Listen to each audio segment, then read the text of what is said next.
Assalamualaikum warahmatullahi wabarakatuh. Alhamdulillah wa syukrulillah. La hawla wa la quwwata illa billah. Asyhadu an la ilaha illallah wa asyhadu anna Muhammadan abduhu wa rasuluh. Allahumma sholli ala Muhammad wa ala ali Muhammad. Selamat datang di studio kami Islamic Science Research Institute, pengelola dan eh, pemilik data Twilight atau Rembang yang paling komprehensif di dunia.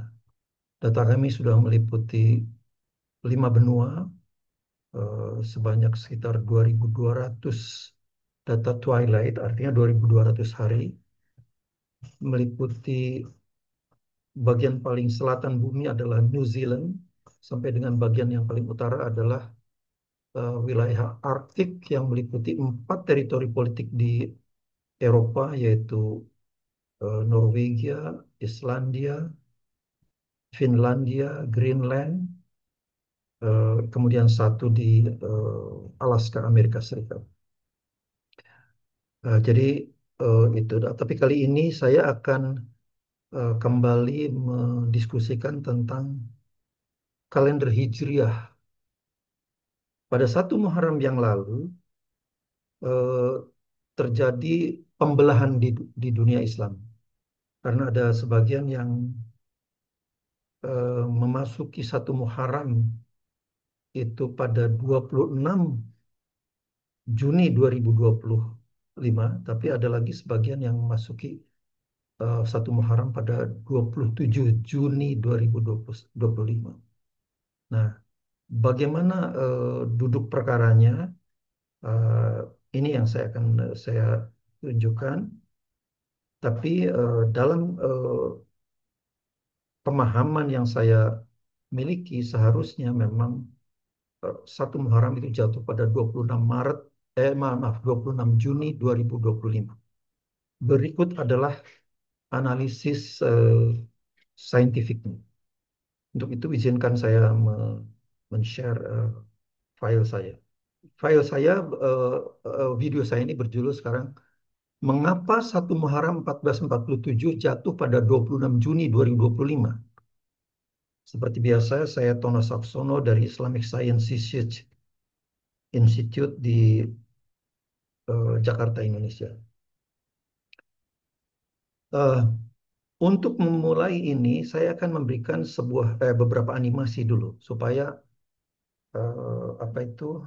Karena dengan gambar itu, a picture speaks thousand words, ya. Jadi apa itu? Gambar itu berbicara tentang berbicara 1.000 kata. Jadi satu gambar itu bisa berbicara 1.000 kata. Itu saya membuat animasi-animasi ini. Animasi karakteristik fase bulan ada dua saja yang ingin saya tampilkan di sini. Pertama adalah fase bulan. Fase bulan itu adalah bagian bulan yang tersinari, yang kelihatan dari muka bumi, yang kelihatan dari muka bumi. Nah, kelihatan ini dalam arti bahwa kadang-kadang kelihatan, kadang-kadang tidak kelihatan. Tapi itu ada, ya, itu ada. Meskipun tidak kelihatan, tapi itu ada. Jadi fase-fase bulan itu tadinya kecil, berupa hilal, kemudian berubah tambah besar, kemudian menjadi purnama, kemudian mengecil lagi menjadi urjunil qadim yang disebutkan dalam Yasin 39.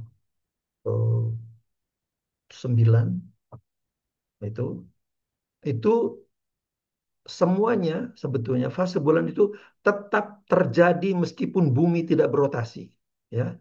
Bumi itu kan berotasi pada sumbunya seperti ini. Rotasi ini menyebabkan perubahan siang dan malam. Nah, nanti akan saya ada animasinya. Jadi seandainya bumi tidak berotasi pun, fase bulan itu tetap terjadi, akan saya tetap terjadi. Ya, kita akan saya tunjukkan sini. Nih.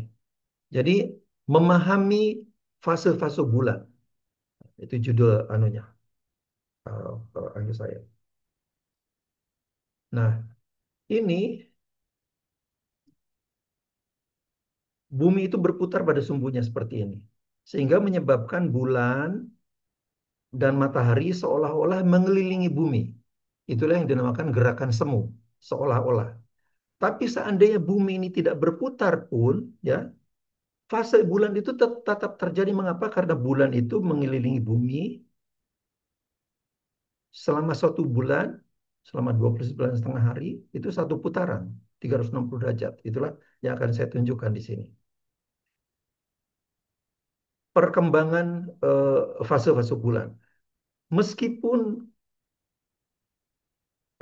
bumi itu tidak berputar, ya, stop spinning, ya, stop spinning. Seandainya bumi itu tidak berputar, itu tetap terjadi. Nah, ini misalnya ini. Ini adalah bumi mengelilingi bulan mengelilingi bumi seperti ini. Dalam satu putaran itu 29 hari. Nah, ketika di sini, ingat, buminya tidak berputar, ya. Saya anggap bumi tidak berputar. Matahari, bulan, dan bumi itu tercak pada satu bidang meridian. Itulah dinamakan conjunction atau ijtima, ya, atau ijtima. Sehingga dalam posisi ijtima seperti ini, bagian bulan yang tersinari oleh bumi itu menghadap sepenuhnya, membelakangi kedua orang ini yang ada di muka bumi ini, ya. Sehingga tidak ada bagian tersinari yang dapat terlihat oleh orang di bumi. Nah, sementara itu, karena bumi tidak berputar, orang yang sebelah kanan ini, yang hijau ini, dia pada saat ini siang tengah hari ini, siang tengah hari. Sedangkan orang yang orange ini, yang kuning tua ini, karena dia membelakangi matahari, ini adalah pada tengah malam, ya. Jadi kalau ini pada tengah hari, yang ini tengah malam. Nah, orang yang kiri ini tidak bisa melihat ini karena memang, oke, kedua-duanya tidak bisa melihat karena ini dalam kondisi conjunction, apa, tidak ada bagian bulan yang tersinari yang menghadap ke bumi. Kemudian bulan ini bergerak. Ketika bergerak di sini hari pertama, nah ini hari pertama, terbentuklah yang dinamakan hilal. Terbentuklah hilal. Kemudian gerakannya setiap 1 hari, ya. Jadi inkremennya itu apa? Perubahannya itu setiap 1 hari. Hari kedua tambah besar. Hari ketiga tambah besar. Hari keempat tambah besar.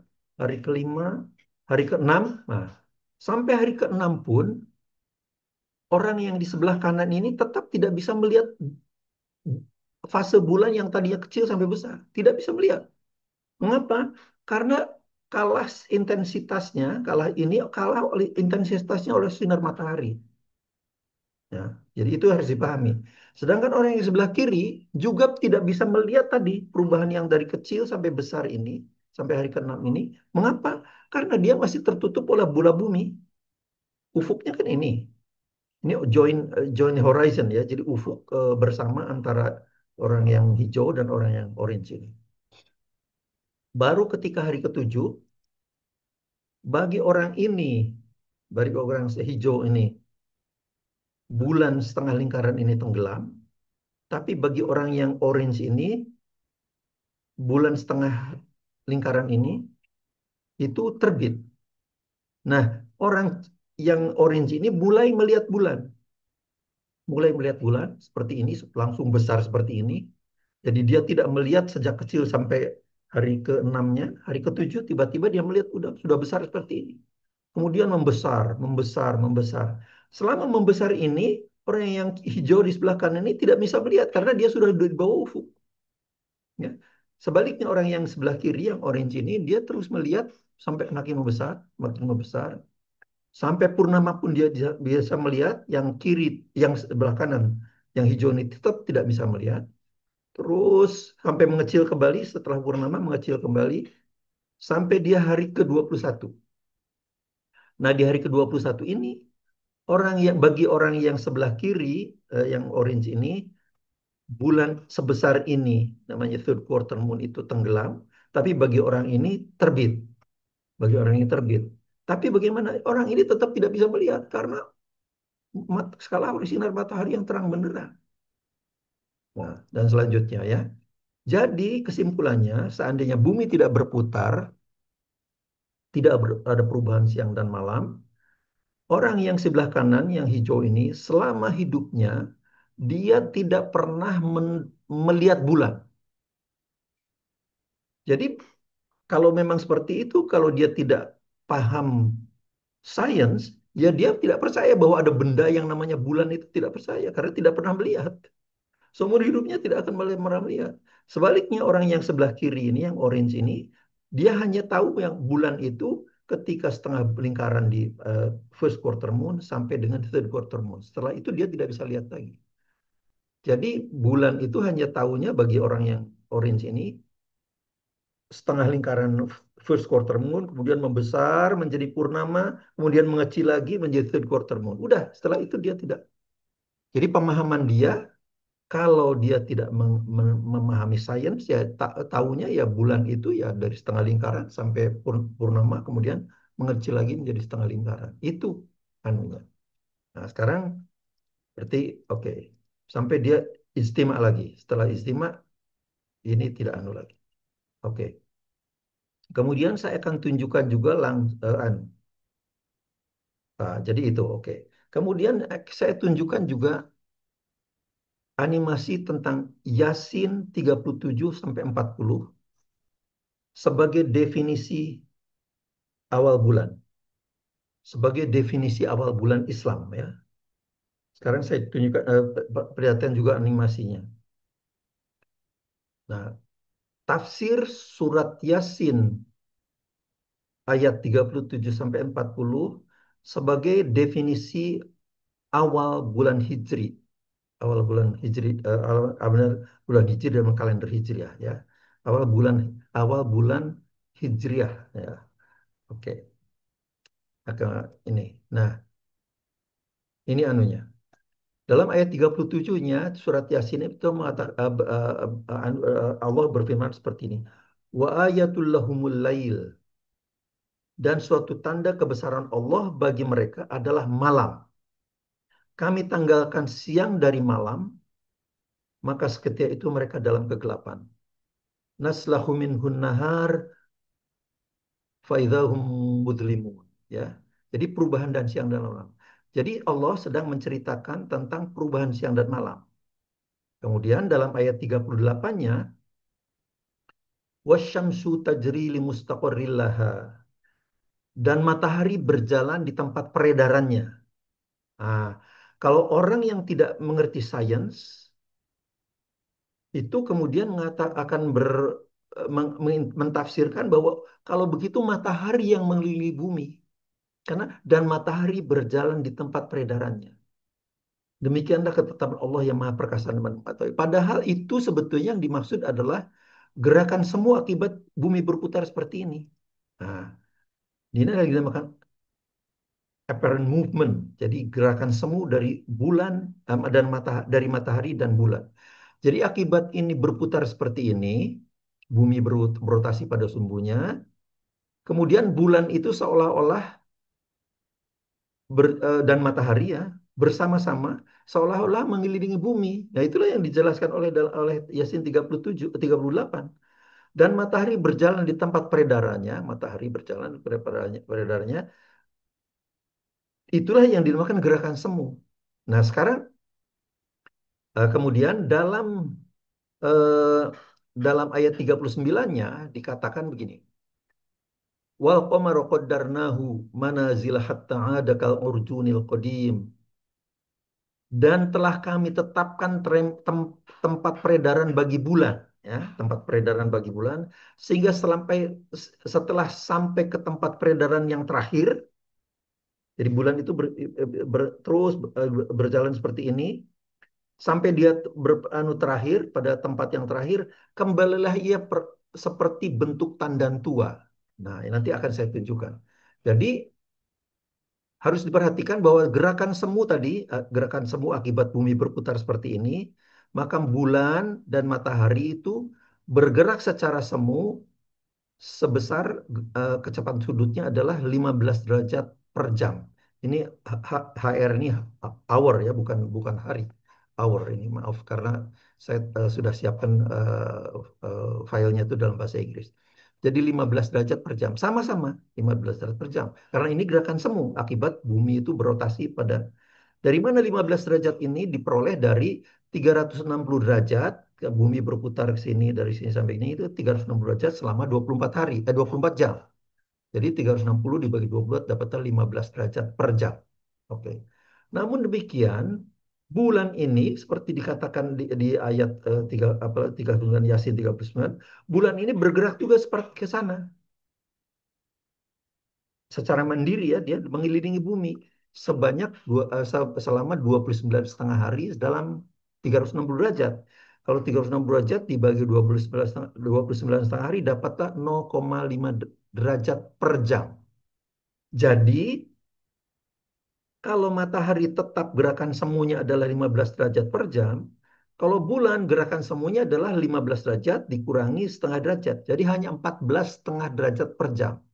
Itulah yang kemudian pada akhir manzilah nantinya itu akan berbentuk urjunil qadim. Nah, ini ya, ada urjunil qadim. Nah, itu nanti saya tunjukkan. Nah, jadi kemudian nah, dalam dalam ayat ke-40-nya kemudian Allah menjelaskan lasyamsu yambaghilah an tudrikal qamar. Jadi pada saat dalam posisi urjunil qadim ini tidaklah mungkin bagi matahari mengejar bulan. Nah, mengejar bulan. Jadi eh, dan malam pun tidak dapat mendahului siang. Tapi suatu saat malam kan akan mengejar bulan, akan mengejar siang, akan mengejar siang. Begitu juga ini, matahari akan mengejar bulan. Bagaimana kejadiannya? Karena detik, setiap detik elongasi elongasi itu ini sudut yang dilihat dari bumi antara bulan dan matahari. Ini elongasi. Setiap detiknya itu dia bertambah kecil. Nah, mengecil. Jadi sebelum ijtima itu elongasi itu mengecil. Ya, tadi saya kembalikan lagi ke sana. Tadinya elongasinya begini, kemudian dia mengecil. Inilah yang dimaksud dengan pada saat urjunil qadim sekarang seperti ini, tidaklah mungkin bagi matahari mengejar bulan dan malam pun tidak mendahului siang, masing-masing beredar pada garis edarnya. Nanti itu sangat dahsyat sekali ayat itu. Jadi kapan matahari ini bisa mengejar bulan? Ketika terjadi ijtima. Nah, terjadi ijtima. Inilah yang dimakan dead moon atau bulan mati itu, ijtima itu. Jadi tidak ada fase bulan itu yang terkecil lah gitu ya. Nah, inilah yang eh, dianukan, didefinisikan oleh ayat 39-40 tadi itu bahwa ijtima itulah akhir dari manzilah terakhir bulan. Jadi pada manzilah terakhir itu berujur kodim dan ujur kodim itu akan berakhir ketika ijtima. Setelah ijtima, setelah ijtima, 1 detik, bahkan 1 detik setelah ijtima itu pasti hilal sudah terbentuk. Pasti itu. Nah, jadi ini akan saya jelaskan juga nanti anunya ya. Oke, terus semakin membesar, semakin membesar. Nah, coba perhatikan ini. Ketika hilal itu sekarang sudah hilal ya, sudah hilal. Oh, maaf. Sekarang hilal sudah besar ini. Hilal sudah besar karena tadinya kan sebelumnya kecil saja seperti ini. Kemudian dia membesar semakin hari. Nah, pada saat besar seperti ini, kalau orang ini, si orang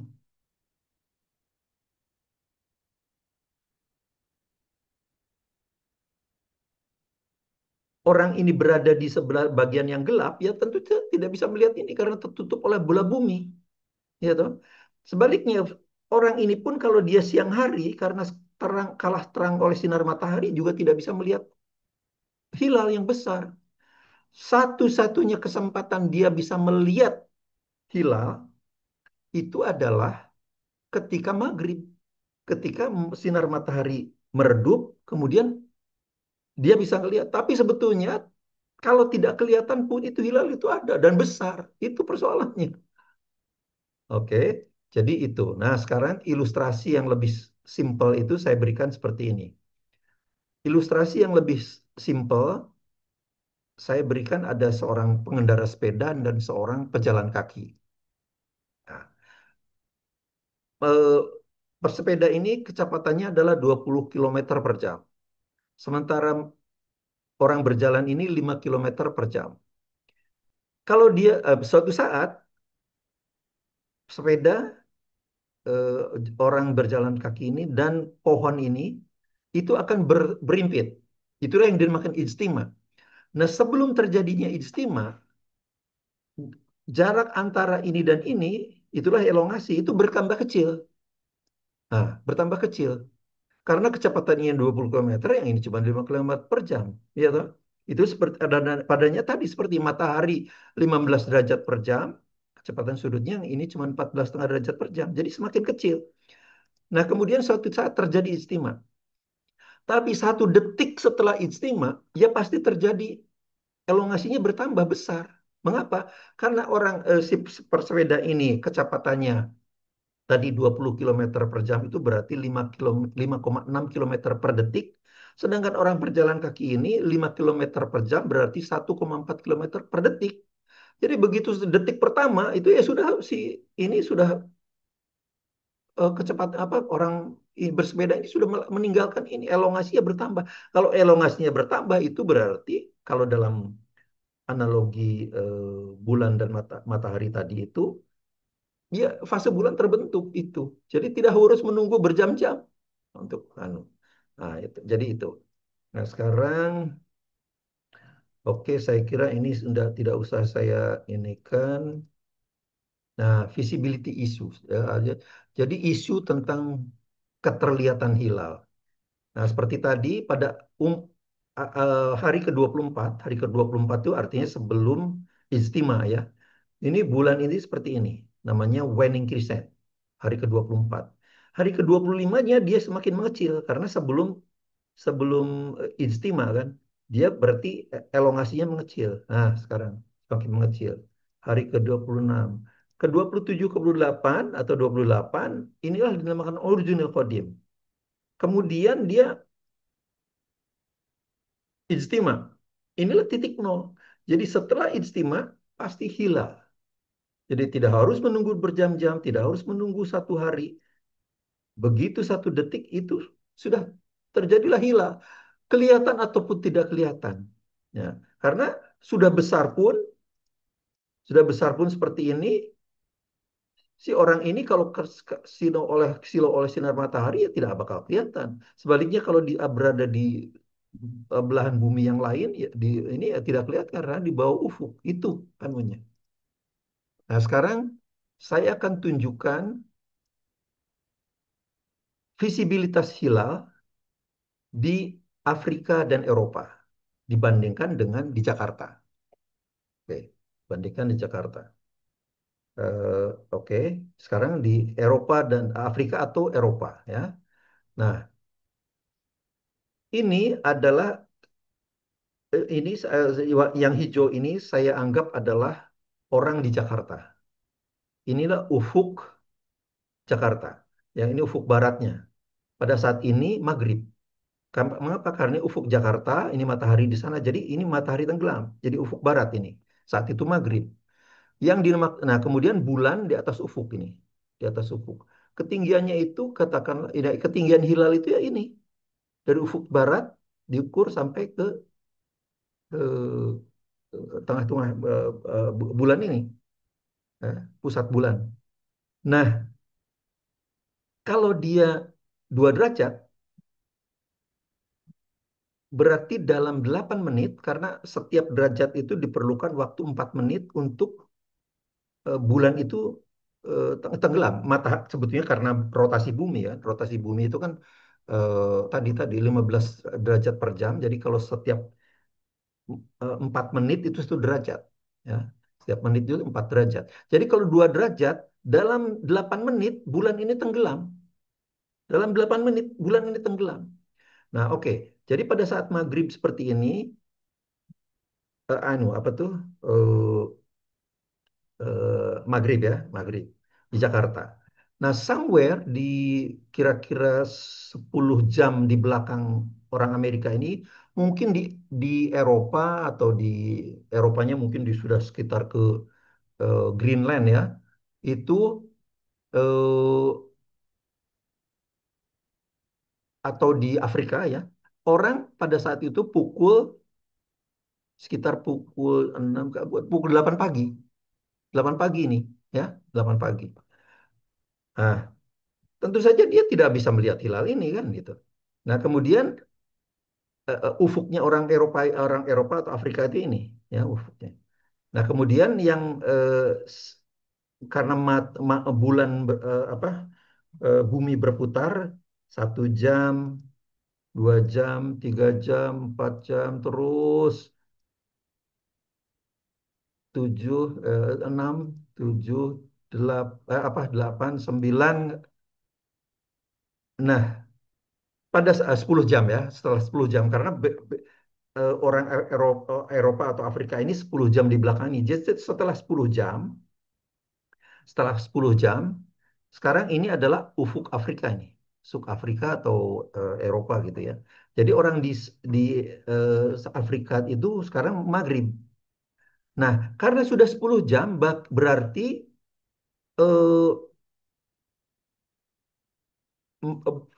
hilal itu sudah bertambah besar. Berapa bertambah besarnya? Karena tadi kan setiap setengah jam itu perubahan elongasinya setengah derajat. Jadi elongasinya sudah bertambah 5 derajat. Jadi 5 derajatan kira-kira dalam 10 jam itu karena setengah dikalikan 10 kan itu kira-kira 5 derajat pertambahannya loh ya. Kemudian iluminasinya bertambah 0,3% per jam. Dari mana 0,3% itu? Karena pada hari ke-15 terjadilah purnama 100%. Kalau 100% dibagi 15 bagi 24 dapatlah 0,3%.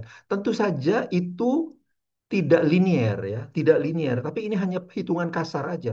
Tapi intinya maksudnya adalah untuk menunjukkan bahwa setelah 10 jam pasti ini hilal sudah tambah besar gitu loh. Karena sudah 10 jam berikutnya. Persoalannya sekarang bagi orang Afrika atau Eropa ini mungkin sudah hilal ini mungkin sudah kelihatan, mungkin ya, mungkin sudah kelihatan karena sudah besar. Nah, 10 jam dari sejak maghribnya orang Jakarta tadi. Tapi orang Jakarta ini sekarang kira-kira pukul 4 pagi, ya kan? Karena pukul 6 paginya kan di sini matahari terbit. Kalau ini pukul 4 pagi, nggak kelihatan dia. Nah, persoalannya sekarang, kalau orang Afrika atau orang Eropa ini, hilal ini harus dianggap hilal karena dia sudah besar, tapi orang Jakarta ini tidak boleh. Padahal barangnya barang yang sama ini. Barang yang sama karena tidak kelihatan katanya. Nah, ini keanehannya. Jadi ini menurut saya pemahaman yang kurang inilah. Nah, persoalannya adalah dalam kondisi yang normal, Muslim di Jakarta itu selalu beribadahnya selalu 10 jam di depan orang Eropa dan Afrika tadi. Selalu 10 jam di depan mereka kan. Jadi jadi sholat subuh kita ya 10 jam di depan orang Afrika gitu. Tapi karena kita tadi cuman katakan ketinggiannya cuma 2 derajat dan tidak diakui sebagai hilal, maka sekarang terbalik. Dalam situasi seperti ini, kita justru malah 14 jam di belakang orang Afrika. Itu kan kacau. Kita berada di timur, tapi kita beribadahnya jadi 14 jam di belakang orang Afrika itu. Padahal seharusnya 10 jam di depan mereka. Ini anomali yang harus dipikirkan oleh umat Islam. Nah, sekarang saya tunjukkan di Amerika. Christian Visibility di Amerika. Amerika ya. Amerika itu artinya bisa Amerikas itu artinya bisa ke Amerika Utara, Kanada, Amerika Serikat, tapi bisa juga ke Amerika Selatan kan gitu maksudnya. Nah, itu juga seperti ini. Pada saat maghrib di Jakarta, ini katakanlah ketinggiannya 2 derajat dan nggak kelihatan. Ya, nah, kemudian pada saat itu orang di Amerika karena 14 jam di belakang kita. Dari ini kan 12 jam sampai di sini 2 jam, jadi 14 jam di belakang kita. Itu tidak masih di bawah ufuk lah dia. Ini karena masih di bawah ufuk. Tapi kemudian berjalan ini. 1, 2, 3, 4, 5, 6, 7, 8 jam, 9, 10, 11, 12, 14 Sekarang 14 jam, 14 atau 13 jam lah. Eh, Sekarang orang yang tadi di Amerika itu sekarang matahari terbenam, maghrib. Tapi hilalnya sudah besar karena 14 jam kemudian. 14 jam dikalikan setengah derajat, jadi elongasinya sekarang sudah 7 derajat lebih besar, lebih besar, dan iluminasinya 4,2 derajat lebih besar dari saat maghrib bagi orang Jakarta itu. Saat maghrib lah ya. Ya, jadi sekarang orang yang di Amerika ini harus mengakui ini sebagai hilal karena sudah besar, kelihatan. Tapi orang yang Jakarta ini tidak boleh mengakui ini hilal. Haram mengakui hilal karena tidak kelihatan katanya. Padahal barangnya barang yang sama. Nah, ini juga seperti tadi. Akibatnya, dalam kondisi yang normal, Muslim di Jakarta ini seharusnya beribadah 14 jam di depan orang Amerika. Tapi kemudian, karena kondisi ini, dia di Jakarta ini malah 10 jam di belakang orang orang Amerika. Itu anomali itu. Ya, jadi itu. Nah, sekarang saya akan tunjukkan bagaimana animasi 1 Muharram 1447 yang lalu. Nah, sebelum saya sampai ke animasinya, harus dipahami dulu, biasanya peta yang digunakan untuk menunjukkan eh, bola dunia secara global itu menggunakan Mercator Projection, proyeksi Mercator. Bagaimana Mercator itu? Mercator itu Anda harus membayangkan bahwa ini ada bola bumi, kemudian dia diselimuti oleh sebuah silinder, ya, kemudian silinder. Di, di pusat bumi itu ada lampu yang menerangi yang kemudian diproyeksikan ini, proyeksikan. Jadi bagian-bagian apa tuh bumi itu diproyeksikan pada pada bidang silinder ini, pada bilang silinder ini. Kemudian setelah diproyeksikan semua, tapi tentu saja ini prosesnya proses matematis ya, bukan proses ini. Jadi matematik. Jadi dalam ketika saya belajar ini namanya ilmu proyeksi peta, map projection itu belum ada modul-modul proyeksi peta. Jadi kalau kita akan membuat peta seperti ini, kita harus membuat program sendiri dengan bahasa pemrograman yang kita kuasai lah, mau pakai Fortran pada saat itu atau Pascal atau apapun lah. Jadi kemudian ini dibelah jadilah inilah yang dinamakan peta dunia dalam proyeksi Mercator. Nah, cuman harus diperhatikan bahwa kelemahan terbesar dari proyeksi ini adalah di bagian bumi yang jauh dari pusat bumi itu distorsinya besar sekali. Itulah sebabnya ini Antartika ini itu jadi besar sekali padahal sebetulnya kan nyeplik kecil segini di sini ini. Begitu juga ini wilayah Arktik itu jadi besar seperti ini. Dan itu kelemahannya. Cuman keuntungannya adalah dia antara meridian dengan paralel itu tegak lurus. Jadi itu yang membuat ini sangat populer digunakan untuk navigasi misalnya. Nah, jadi itulah sebabnya kalau kita di pesawat ke luar negeri itu kita di layar monitor di televisi di apa di screen kita itu ada peta kalau kita melihat rute penerbangan gitu petanya peta Mercator seperti ini. Kemudian di mana yang terjadi malam dan siang itu dipetunjukkan. Nah, seperti yang berikut ini. Nah, ini. Jadi oke, saya maaf saya kembalikan lagi. Nah, tadi eh, pusat bumi ada lampu yang untuk memproyeksikan itu. Sekarang tolong dibayangkan juga bahwa di mata kita ini itu adalah terletak matahari, ya, matahari. Sehingga matahari ini bagian bumi yang seperti ini itu adalah Ini kan Amerika, kemudian ini sebagian Amerika Selatan ini adalah siang hari karena mataharinya ada di sebelah di depan mata kita kan. Sebaliknya yang ini ada di belakang sana kan, di belakang ini sehingga ini malam hari. Nah, itulah yang terjadi kalau sudah di anu seperti ini. Nah, ini adalah peta dunia yang menunjukkan bagian-bagian yang siang, bagian dan bagian yang malam. Ini adalah pada saat ini kita menggunakan jam anunya standar ya adalah UTC, bukan GMT ya. Kalau karena GMT itu Greenwich Mean Time itu, kalau UTC itu adalah tidak, jadi dia standar yang tidak dipengaruhi oleh eh, daylight saving time. Kalau Greenwich itu kalau kadang-kadang pada bulan Juni seperti ini dia UTC plus satu. Tapi nanti pada bulan-bulan Oktober atau November gitu dia kembali lagi UTC nol.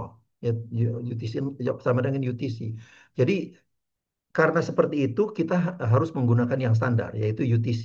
UTC itu. Sehingga kalau pada saat jam 19 UTC perbedaannya dengan Jakarta itu adalah Jakarta itu ditambah 7 berarti 26 berarti pukul 2 malam. Oh, 2 pagi ya, baru 2 pagi. Jadi bisa dilihat di sini misalnya. Ini ada maghribnya itu yang paling luar ini. Ini adalah sebetulnya sipil apa civil twilight, nautical twilight, dan astronomical twilight ini. Jadi itu adalah standar dalam astronomi, tapi ada untuk keperluan administratif, ya. Keperluan bukan untuk menunjukkan fajar, bukan menunjukkan fajar, karena fajar ini ternyata sudah dalam penelitian saya tentang fajar tidak ada pembagian ini. Tapi ini hanya untuk pembagian waktu ya nggak apa-apa ya digunakan gini ya. Jadi sekarang ini pada pukul 19 UTC Greenwich kan di sini. Pada saat itu kalau nggak salah Greenwich itu maghribnya pada pukul 21. Jadi ini masih 2 jam lagi ya ya nggak apa-apa. Nah sementara itu di Indonesia ditambah karena kita UTC plus 7 kan berarti ini tambah tambah 7 26 bukan 24 pukul 2 malam. Jadi ini di Jakarta ini pukul 2 malam. Karena apa? Ini tengah malamnya kan di sini. Tengah malam. Sedangkan tengah harinya di sini. Oke. Jadi kalau di Jakarta sudah pukul 25, ya kalau pukul 24, pukul 19 di eh, UTC, di Jakarta sudah 25 Juni pukul 2 pagi. Ya, itu yang harus diperhatikan. Sebaliknya dia di New Zealand apa maaf di Los Angeles karena dia UTC minus 7 ini dikurangi 7 berarti pukul 12 siang kira-kira pukul 12 siang lah gitu. Nah, jadi ini harus dipahami ya. Nah, nah sekarang kemudian kita perhatikan ini mataharinya belum mendapatkan bulan. Ini bulan, ini matahari. Jadi ini belum ijtima berarti. Nah, kemudian saya gerakan setiap satu jam ya. Pada saat seperti ini pukul 19 UTC ini 24 Juni ketebalan matahari ini urjunil kodim ini. Apa ketebalan penyinaran bulan fase bulan itu 0,79%. Ini anu kalau di dalam komputer saya kelihatan ini ya 0,79%. Kemudian dia bergerak. Karena dia urjunil kodim berarti semakin mengecil ini. Nah, pukul 20 dia 0,71% ya. 0,64% karena ini semakin bergerak ke sana. Matahari juga semakin mengejar bulan. Seperti di Yasin 39 itu 58%. Terus terus pukul 00 nah sekarang udah masuk ke 25 April. 25 Juni. Oh, sebentar saya maaf saya balikan lagi. Oke. Oh, maaf. Nah, ini pada saat pukul 20 UTC 20 UTC itu ini ya Greenwich-nya kan di sini. Itu sunset di Greenwich itu maghribnya itu pukul 21 20, 21. Jadi kira-kira 21 kemudian, 21 menit kemudian, ini maghrib di Greenwich ini. Ini kan anunya nih, batas maghribnya ini. Jadi oke, dah sudah maghrib ini, sudah maghrib. Sebaliknya di Indonesia, di Jakarta ini sudah siang nih, sekarang siang. Sudah mungkin sekitar 7, 8 pagi kan di sini. Anda apa? Terus, nah boleh silakan perhatikan ini. Ini bulan mataharinya semakin mengejar bulan. Oke, terus. Pukul 7, pukul 8 UTC, pukul 9 UTC. Pada 10 UTC 39, 10:31. Nah, ini yang harus diperhatikan di sini. Pada 10:31 itu terjadi ijtima. Ijtima, peristiwa fase-fase bulan itu adalah sifatnya global. Jadi dimanapun di dunia ya udah terjadi di detik yang sama. Jadi waktu ijtima pada di di UTC itu, waktu UTC ada terjadi pada pukul 10:31. Kalau di Jakarta itu ditambah 7 pukul 17:31, ya. Nah, sedangkan pada saat matahari tenggelam di Jakarta, maghrib itu 17:48. Sedangkan bulannya tenggelam pada 17:42. Artinya bulan tenggelam lebih dulu daripada eh, apa itu? Matahari tenggelam. Jadi sebelum maghrib bulan sudah tenggelam. Sehingga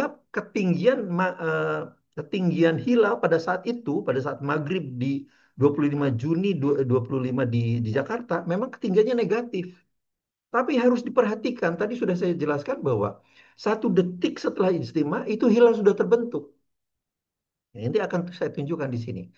Jadi pada saat ijtima itu kedudukan apa penyinaran bulan itu yang terendah 0,18%, ya, 0,18%. Mengapa tidak nol? Karena memang Allah tidak menciptakan bumi bulan itu seperti kelereng, bulat seperti kelereng itu tidak. Itu jadi apa tuh ada bagian-bagian yang tidak betul-betul apa tuh eh, bulan itu menutupi matahari tidak seperti itu. Jadi masih ada 18%. Tapi ini yang terendah karena itu terjadi istimewa. Nah, oke. Pada saat conjunction ini pukul 10:31 di Jakarta adalah ditambah 7 pukul 17:31. Sementara di Gisborne ya, di Gisborne itu karena UTC plus 12. Berarti 10:31 tambah 12 berarti 22:31. Jadi ijtima di Gisborne di New Zealand itu pukul 22:31. Artinya dia sebelum fajar. Karena fajarnya di Gisborne pada pukul 6:23.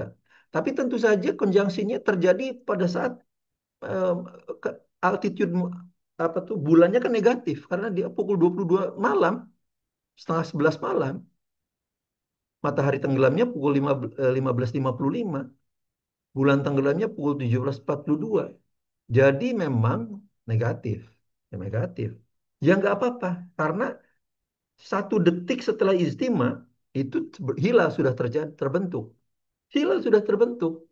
Seperti tadi penjelasan saya pada animasi sebelumnya. Oke. Kemudian kita lanjutkan.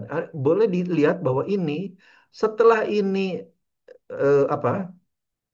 Oke, di Indonesia tuh di Jakarta pada saat itu kan 17:31. Kemudian pada pukul 11 UTC masih 18 derajat, apa 18%. Tapi pukul 19 ke 12, pukul 12 UTC itu sudah 19%, naik lagi kan? Apa naik artinya ini hilal ini. Hilal.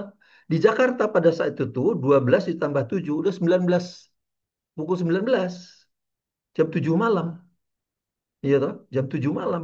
Ini tambah besar.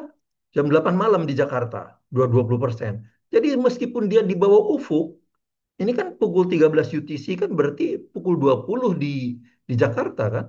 Tambah besar ini hilalnya. Tambah besar, 21%. Ini kan pukul 14 berarti 21, pukul 21 di Jakarta. Pukul 22, pukul 23, pukul 24, 25.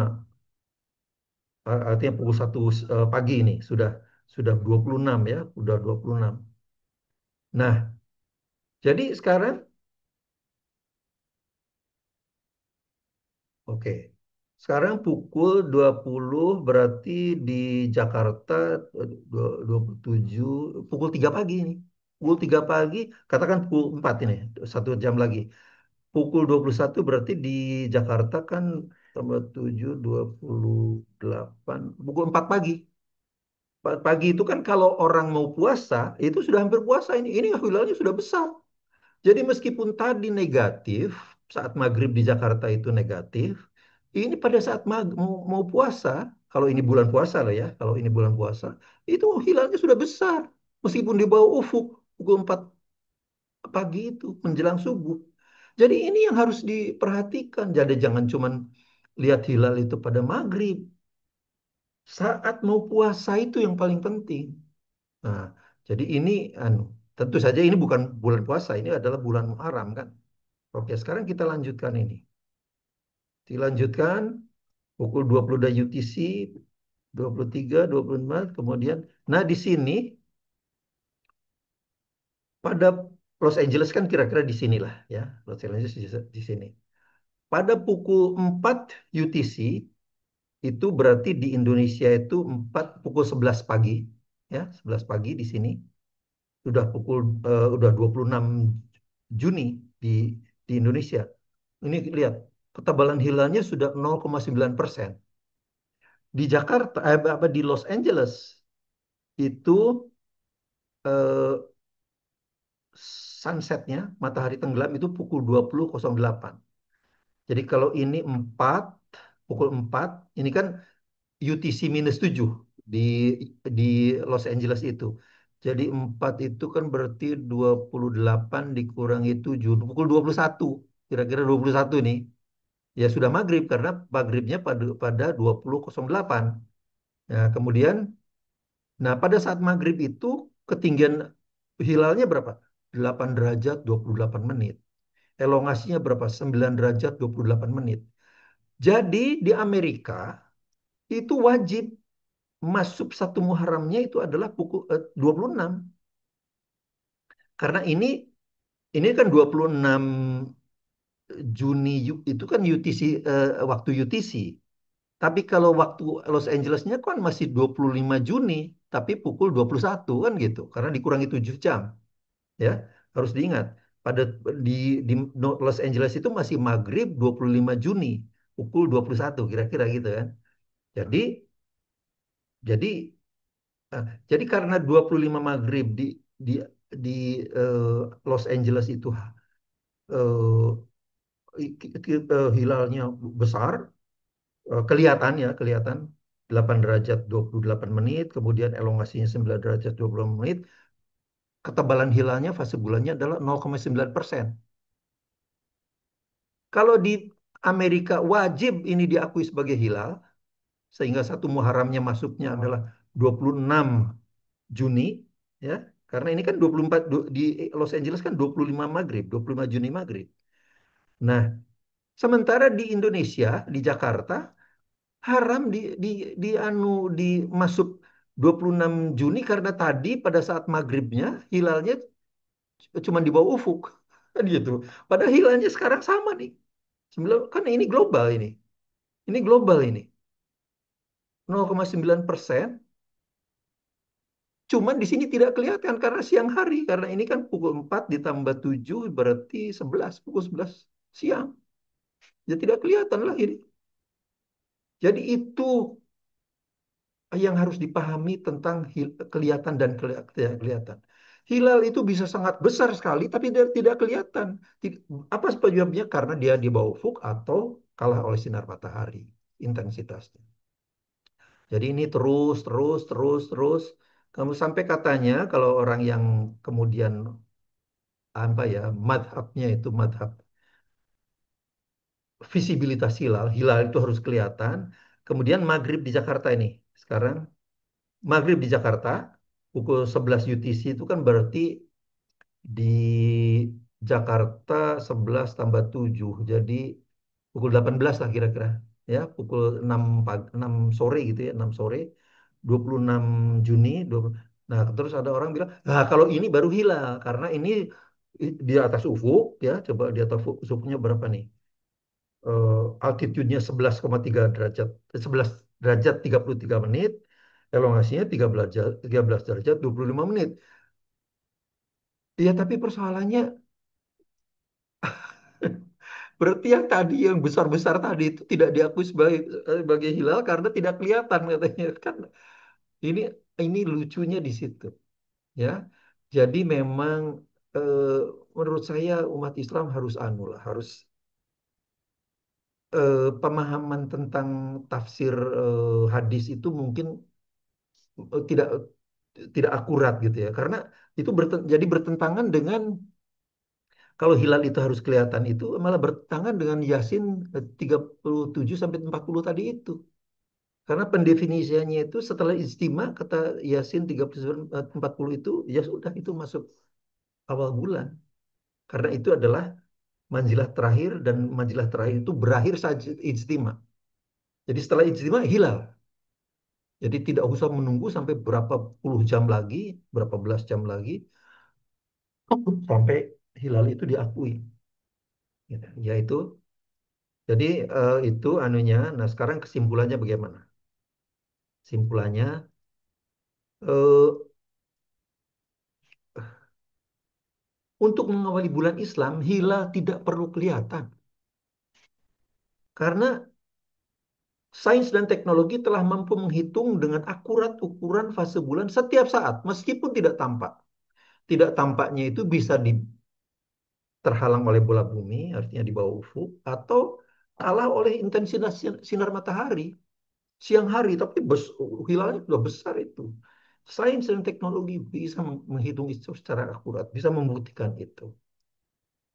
Ketinggian hilal saat maghrib bukan parameter untuk menentukan besar kecilnya fase bulan. Karena setelah tenggelam, itu hilal terus membesar itu. Soalnya tidak mungkin balik lagi gitu. Tidak mungkin balik lagi. Jadi ya itulah. Karena setelah di bawah ufuk hilal sebetulnya terus membesar setiap detik. Setiap detiknya membesar. Cuman perbesarannya itu setiap jam itu kira-kira 0,3% anunya penyinarannya bertambah karena elongasinya bertambah besar sekitar setengah derajat per jam. Yaitu tinggal dihitung saja per detiknya berarti berapa. Akibat menggunakan parameter tinggi hilal dan visibilitas hilal, selama Muharram 1447 ini umat Islam terbelah menjadi dua. Nah, itu akibatnya nih. Wilayah barat bumi mulai Muharram 1447 pada 26 Juni 2025. Tapi wilayah timur, termasuk Indonesia, kemudian Malaysia, Brunei, Asia Tenggara lah, memulainya pada 27 Juni 25. Ini yang kacau. Ini bukti kekeliruan secara saintifik ya, karena seharusnya terjadi di hari yang sama. Harusnya terjadi yang sama. Dan kita di timur itu seharusnya lebih dulu. Wilayah timur bumi harus memasuki lebih awal di hari itu. Jadi kalau misalnya harinya hari 25 kemarin, 26 kemarin itu hari apa ya? Katakanlah hari Selasa gitu ya. Ya Selasa tapi New Zealand dulu. Setelah waktu New Zealand Selasa, mungkin di Jakarta masih ya di Indonesia masih Senin. Karena 6 6 jam di belakangnya kan. Terus bergerak 6 jam kemudian eh, di Selasa di Jakarta. Kemudian terus sampai tapi harinya semua Selasa gitu loh. Tidak seperti ini. Kalau ini malah di Amerika itu hari Selasa, di kita malah hari Rabu awalnya itu. Karena anu itu. Jadi ini yang menurut saya harus segera dipikirkan kembali lah. Jadi apa tuh ketinggian hilal itu bukan parameter yang eh, yang betul untuk menetapkan bahwa hilal itu sudah besar. Demikian semoga bermanfaat. Assalamualaikum warahmatullahi wabarakatuh.